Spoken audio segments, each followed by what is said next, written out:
على ناس بكري قالوا طول العشرة تعرفك بين الذهب والقشرة، والعشرة اللي هانت يا ليتها ما كانت، والبير اللي تشرب منه ما ترميش فيه الحجر، واللي تحب تعاشره ما تطيحش معاه القدر.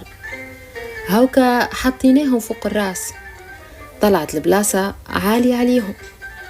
لا تكبر الشين اللي ما عنده قيمة، يحسب في روحه سيد وهو بهيمة.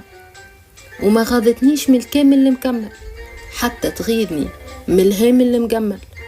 وكيف ما يقولوا لا يعجبك كبر العنقود ولا تغرك كثرة ثماره، قديش من حلو شفناه وبعد العشرة خرج مراره.